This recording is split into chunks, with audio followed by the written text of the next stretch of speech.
আসসালামু আলাইকুম শিক্ষার্থী বন্ধুরা, সবাইকে স্বাগত জানাচ্ছি বাংলাদেশের সর্বপ্রথম ডিজিটাল পূর্ণাঙ্গ একটি সহায়ক বই ইজি অ্যাকাউন্টিং বইয়ের সমাধান ক্লাসে।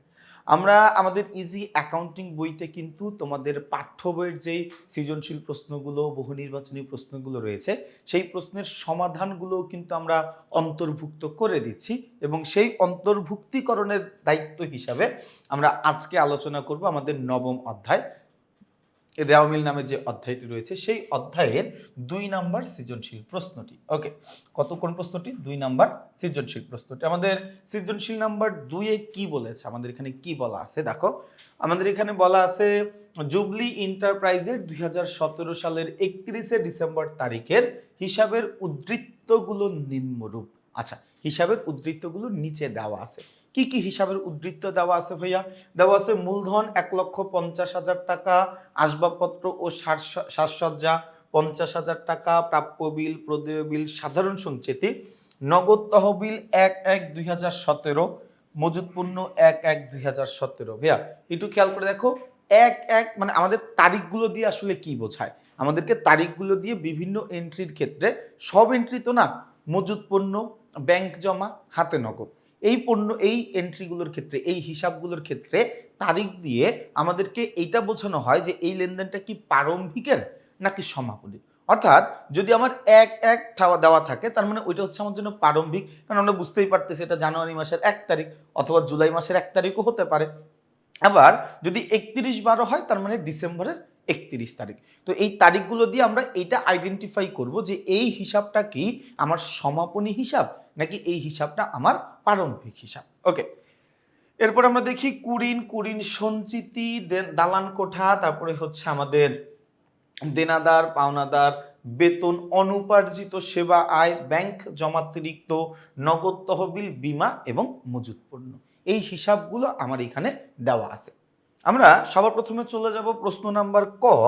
ক নাম্বার প্রশ্নে কি বলেছে?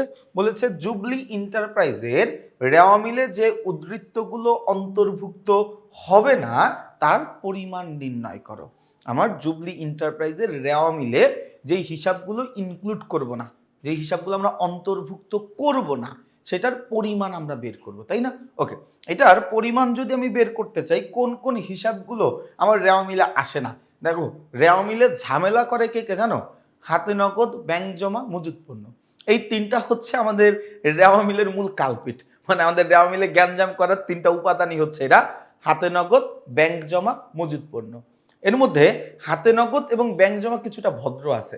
তার মানে হাতে নগদ ও ব্যাংক জমার ক্ষেত্রে প্যাচটা কম। যেমন হাতে নগদ ও ব্যাংক জমার প্রারম্ভিক উদ্ধৃত রেওয়া মিলে অন্তর্ভুক্ত হবে না। আবারও বলছি, হাতে নগদ ও ব্যাংক জমার প্রারম্ভিক উদ্ধৃত আমার রেওয়া মিলে অন্তর্ভুক্ত হবে না। না মানে না, দন্তান্ন আকারে না, এটা কখনোই সম্ভব না। যা কিছুই হোক না কেন, হাতে নগদ ও ব্যাংক জমার প্রারম্ভিক উদ্ধৃত আমার রেওয়া মিলে অন্তর্ভুক্ত হবে না। ওকে, এটা হচ্ছে একটা কথা, একটা কন্ডিশন। এরপরে হচ্ছে মজুত পণ্যের ক্ষেত্রে আমাকে দেখতে হবে আমার প্রশ্নে কি ক্রয় দেওয়া আছে নাকি সমন্বিত ক্রয় দেওয়া আছে। যদি আমার প্রশ্নে ক্রয় দেওয়া থাকে, তাহলে আমার প্রশ্নে প্রারম্ভিক মজুত পণ্য অন্তর্ভুক্ত হবে, সমাপনী মজুত পণ্য অন্তর্ভুক্ত হবে না। আমার প্রশ্নে যদি সমন্বিত ক্রয় দেওয়া থাকে, তাহলে সমাপনী মজুত পণ্য অন্তর্ভুক্ত হবে, কিন্তু প্রারম্ভিক মজুত পণ্য তখন অন্তর্ভুক্ত হবে না। এটা হচ্ছে আমাদের মূল বেসিকটা আর কি। তাহলে অন্তর্ভুক্ত হবে না কি কি? হাতে নগদ ও ব্যাংক জমার প্রারম্ভিক উদ্ধৃত, তাই না? তাহলে এই যে দেখো, নগদ তহবিল ৩১/১৭, নগদ তহবিল ১/১/২০১৭, এটা কি আমার নগদানের প্রারম্ভিক উদ্ধৃত? তাহলে এইটা আমার রেওয়া মিলে অন্তর্ভুক্ত হবে না। মজুত পণ্য ১/১, আচ্ছা মজুত পণ্যের ক্ষেত্রে ডিসিশন নিব আমার প্রশ্নে কি সমন্বিত ক্রয় দেওয়া আছে নাকি নাই, ওইটার উপরে বেস করে, তাই না? দেখো, আমার প্রশ্নে সমন্বিত ক্রয় নামে কোনো এন্ট্রি দেওয়া নাই। যেহেতু সমন্বিত ক্রয় নামে কোনো হিসাব, কোনো এন্ট্রি আমার প্রশ্নে দেওয়া নাই, তাহলে এখানে কাহিনীটা কি? কাহিনীটা হচ্ছে আমার প্রশ্নে প্রারম্ভিক মজুত পণ্য অন্তর্ভুক্ত হবে, সমাপনী মজুত পণ্য অন্তর্ভুক্ত হবে না।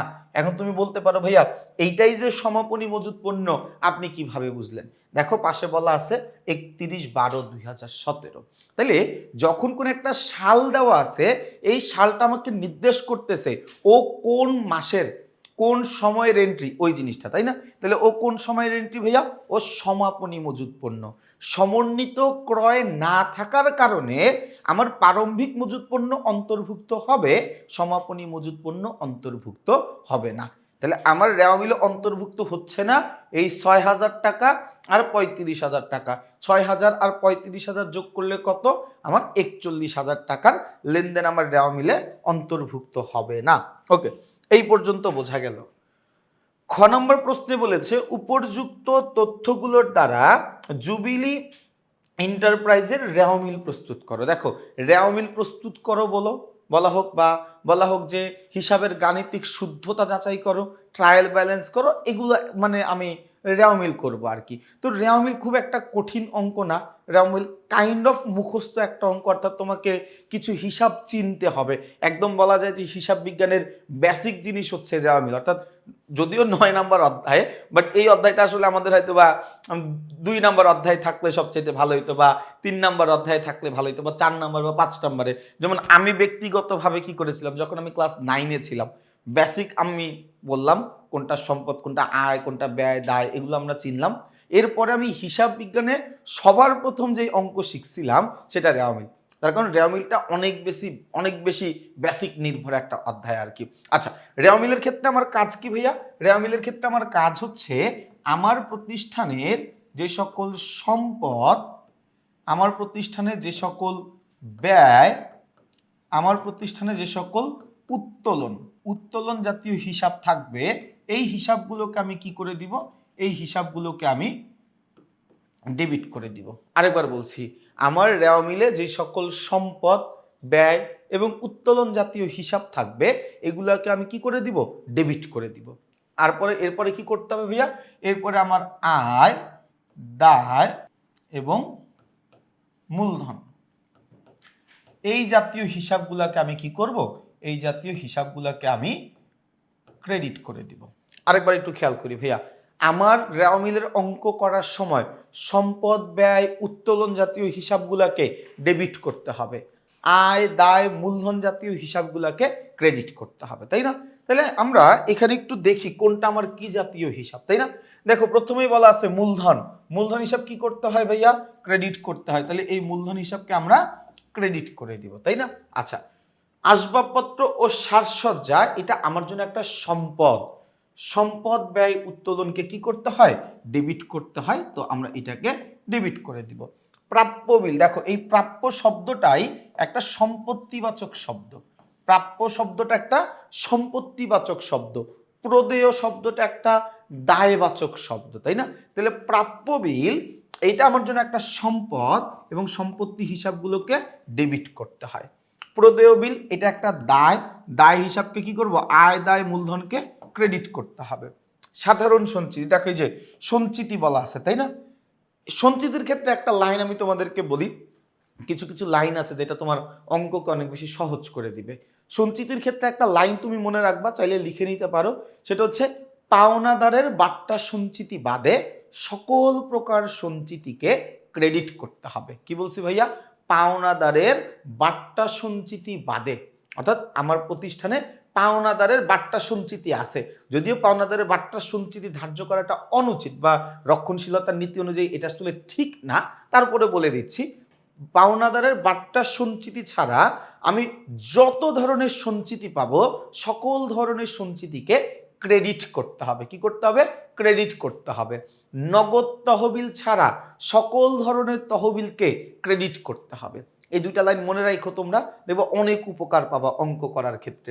তাহলে ভাইয়া সাধারণ সঞ্চিতি আমি কি বলছিলাম? পাওনাদারের বাট্টা সঞ্চিতি বাদে সকল প্রকার সঞ্চিতিকে ক্রেডিট করতে হবে। তাহলে করে দিলাম এখানে ক্রেডিট। মজুদ পণ্য এটা একটা ব্যয়, তাহলে এটাকে আমি কি করে দিব? এখানে ডেবিট করে দিব, তাই না? আচ্ছা, এরপরে দেখো কুরিন আমার জন্য একটা ব্যয়। কুরিনের আরেক নাম হচ্ছে অনাদায়ী পাওনা, তাই না? তাহলে কুরিনের আরেক নাম অনাদায়ী পাওনা একটা ব্যয়। সম্পদ ব্যয় উত্তোলনকে ডেবিট করতে হবে, এই জন্য আমরা এখানে কুঋণ হিসাবকেও কি করে দিব, ডেবিট করে দিব। কুঋণ সঞ্চিতি কি বলছিলাম ভাইয়া, পাওনাদারের বার্তা সঞ্চিতি ছাড়া আমার প্রতিষ্ঠানে যত ধরনের সঞ্চিতি থাকবে সবগুলোকে কি করব, ক্রেডিট করে দিব। তো কুঋণ সঞ্চিতি এইটাকে আমি কি করব ভাইয়া, ক্রেডিট করে দিব।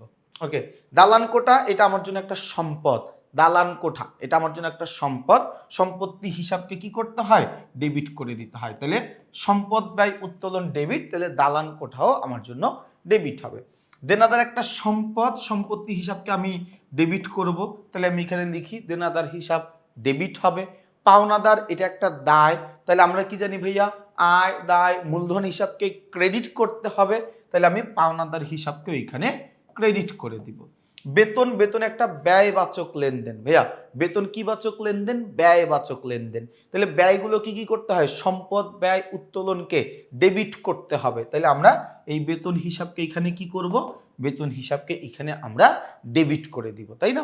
আচ্ছা, অনুপার্জিত সেবা আয়, দেখো সেবা আয় এটা একটা আয়, বাট এখানে অনুপার্জিত কথাটা এটা একটা দায়বাচক শব্দ, তাহলে আমি আয়টা অগ্রিম নিছি এইটা বোঝাচ্ছে, তো এটা আয় হোক বা আয়টা অগ্রিম নেই দায় হোক দুইটাকেই ক্রেডিট করতে হয়। অর্থাৎ আমি যেহেতু আয় হিসাবকেও ক্রেডিট করি, দায় হিসাবকেও ক্রেডিট করি, তাহলে অনুপার্জিত সেবা আয় এটাকে আমি কি হিসাবে লিখবো ভাইয়া, ক্রেডিট হিসাবে লিখবো, তাই না।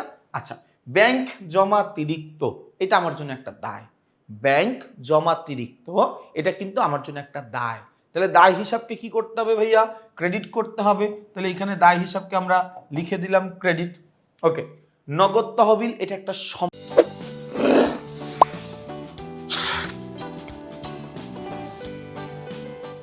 আমি কি করবো ভাইয়া, সম্পদ ব্যয় উত্তোলনকে ডেবিট করব, তাহলে এই নগদান হিসাবকেও আমি এখানে কি করে দিব, ডেবিট করে দিব। ওকে, বীমা, বীমা একটা ব্যয়, সম্পদ ব্যয় উত্তোলনকে ডেবিট করতে হয়, তাহলে বীমা হিসাবকে আমি কি করে দিব, এখানে বীমা হিসাবকে আমি ডেবিট করে দিব। আর মজুদ পণ্য 31, 12, 17 এটা তো আমার রেওয়া মিলে অন্তর্ভুক্ত হবে না, যেহেতু এটা আমার রেওয়া মিলে অন্তর্ভুক্ত হচ্ছে না, এই কারণে এটাকে আর লেখার কোনো প্রয়োজনীয়তা নাই। তাহলে দেখো ভাইয়া কোনটা আমার জন্য ডেবিট কোনটা আমার জন্য ক্রেডিট, এটা কিন্তু আমরা লিপিবদ্ধ করে ফেলতে পারলাম। আমার রেওয়া মিলের কাজই কিন্তু ডেবিট ক্রেডিট করা ভাইয়া, রেওয়া মিলের কাজই কিন্তু ডেবিট ক্রেডিট করা, এবং রেওয়া মিলে তোমার একটাই কাজ, সেটা হচ্ছে এই হিসাবগুলোকে চেনা, কোনটা সম্পদ কোনটা ব্যয় কোনটা উত্তোলন কোনটা আয় কোনটা দায় কোনটা মূলধন, এই জিনিসগুলোকে চেনা। তুমি যখন এই জিনিসগুলোকে প্রপারলি চিনতে পারবা তখন তোমার জন্য কাজগুলো অনেক বেশি সহজ হয়ে যাবে। কথাটা কি বোঝা গেছে ভাইয়া? তাহলে আশা করছি রেওয়া মিলটাও আমরা বুঝেছি। এরপর চলে যাব গ নাম্বার প্রশ্নে। আমাদের গ নাম্বার প্রশ্নে আমাদের কাছে জানতে চেয়েছে, আমাদেরকে বলেছে যে জুবলি ইন্টারপ্রাইজের মূলধন জাতীয় ব্যয় ও মুনাফা জাতীয় ব্যয়ের পরিমাণ নির্ণয় করো। কি কি? মূলধন জাতীয় ব্যয় ও মুনাফা জাতীয় ব্যয়। ভালো কথা। মূলধন জাতীয় ব্যয় মানে কি? মূলধন জাতীয় ব্যয় মানে হচ্ছে এমন সকল ব্যয় যেই ব্যয়ের ফলে আমার কাছ থেকে দীর্ঘমেয়াদে টাকা চলে গেছে। অর্থাৎ আমি এমন কোনো একটা জায়গায় এমন কোনো একটা ক্ষেত্রে টাকা ব্যয় করেছি, এমন কোনো একটা ক্ষেত্রে বা এমন কোনো একটা জায়গায় আমি টাকা খরচ করেছি, যেই জায়গা বা যেই ক্ষেত্র থেকে আমি অনেক দিন পর্যন্ত আউটপুট পাবো, অনেক দিন পর্যন্ত আমি এখান থেকে রিটার্ন পাইতে থাকবো, তাই না? তাহলে মূলধন জাতীয় ব্যয়গুলোর পরিমাণ আরেকটা ভাবে আমি বের করতে পারি, সেটা হচ্ছে আমার প্রতিষ্ঠানে যত ধরনের স্থায়ী সম্পত্তি আছে সবকিছু আমার জন্য একটা মূলধন জাতীয় ব্যয়। তার কারণ সম্পত্তি কেনার জন্য আমার কাছ থেকে টাকা চলে গেছে, সম্পত্তি কেনার জন্য আমার কাছ থেকে টাকা চলে গেছে, তাই না? তাহলে চলে গেছে মানে এটা ব্যয়, এবং একটা সম্পত্তি কেনার পরে ওই সম্পত্তির উপযোগিতা, ওই সম্পত্তির কার্যকারিতা আমার প্রতিষ্ঠানে অনেক দিন থাকে, দীর্ঘদিন থাকে, তাই না? কথা কি বোঝা যাচ্ছে ভাইয়া? তাহলে খেয়াল করে দেখো, আমি যদি এইখান থেকে বের করতে চাই তাহলে আসবাবপত্র ও সাজসজ্জা এটা কিন্তু আমার জন্য একটা মূলধন জাতীয় ব্যয়, এটা আমার জন্য কি একটা মূলধন জাতীয় ব্যয়। ওকে, এরপরে আর কি কোনো স্থায়ী সম্পত্তি আছে? এই যে দালান কোঠা একটা স্থায়ী সম্পত্তি, এইটাও কিন্তু কি আমার জন্য একটা মূলধন জাতীয় ব্যয়, এটাও আমার জন্য একটা মূলধন জাতীয় ব্যয়। আমার কথাটা কি বোঝা গেছে ভাইয়া? তাহলে এই পর্যন্ত আমি বুঝলাম। এরপরে কি বলছে মুনাফা জাতীয় ব্যয়। দেখো যখনই আমাকে আসলে মানে আমরা সবাই মুনাফা জাতীয় ব্যয় পারি, আমরা চতুর্থ অধ্যায় থেকে শিখে আসছি, কিন্তু যখনই নবম অধ্যায়ের সাথে মিক্সড করে প্রশ্নটা দেয় তখন কিন্তু এই ব্যয়টা বের করা আমাদের কাছে কিছুটা কঠিন মনে হয়। কঠিন মনে হয় বলতে কারণ আমাদের কিছুটা বেসিকের দুর্বলতা থাকে। দেখো যখনই আমি রেওয়া মিলের সাথে কম্বাইন্ড করে মুনাফা জাতীয় ব্যয় বের করতে চাই তখন আমার এমন অনেক হিসাব থাকে যেগুলোকে আমার কম্বাইন্ড করতে হয়। যেমন সমাপনী মজুত পণ্য প্রারম্ভিক মজুত পণ্য ক্রয়, এক সিরিয়ালে লিখতে হবে প্রারম্ভিক মজুত পণ্য যোগ ক্রয় বাদ সমাপনী মজুত পণ্য। এখন যদি ক্রয় না থাকে তাহলে প্রারম্ভিক মজুত পণ্য থেকে সমাপনী মজুত পণ্য বাদ দিয়ে দিব। কথা কি বুঝে গেছে? আমাদের যে কুরিন থাকলে কুরিন থেকে কুরিন সঞ্চিতি বাদ দিতে হয়, তার কারণ কি কুরিনের অ্যাকচুয়াল নিয়ম ছিল নতুন কুরিন পুরাতন কুরিন যোগ নতুন কুরিন যোগ নতুন কুরিন সঞ্চিতি বাদ পুরাতন কুরিন সঞ্চিতি, এই সিকোয়েন্সটা ছিল। তো যেহেতু এখানে নতুন কুরিন আর নতুন কুরিন সঞ্চিতি নাই, তাহলে এখানে আমার কুরিন থেকে কুরিন সঞ্চিতিটা বাদ দিয়ে দিতে হবে। অর্থাৎ যখনই আমি কাজ করব আমাকে প্রপারলি কাজটা করতে হবে। কি করতে হবে? কাজটা আমাকে পরিপূর্ণভাবে করতে হবে। তাহলে এখান থেকে আমাকে যদি মুনাফা জাতীয় ব্যয় বের করতে বলে তাহলে এই যে দেখো প্রারম্ভিক মজুত পণ্যের সাথে আমি এই জায়গার সমাপনী মজুত পণ্যটা বাদ দিয়ে দিব, কুরিন থেকে কুরিন সঞ্চিতিটা বাদ দিয়ে দিব। এরপরে কি ভাইয়া বেতন, এটা একটা মুনাফা জাতীয় ব্যয়। বীমা এটাও কি আমার জন্য একটা মুনাফা জাতীয় ব্যয়, তাই না? এই বেতন এবং বীমা এটাও আমার জন্য কি মুনাফা জাতীয় ব্যয়। তাহলে তোমাদের জন্য ঝামেলা কি? মজুত পণ্য থেকে মানে নতুন কি বা বুঝতে কষ্ট হচ্ছে কি, সেটা হচ্ছে প্রারম্ভিক মজুত থেকে বাদ দিতে হবে তোমাদের জন্য সমাপনী মজুত। আরেকটা কঠিন কি, সেটা হচ্ছে কুরিন থেকে বাদ দিতে হবে কুরিন সঞ্চিতি।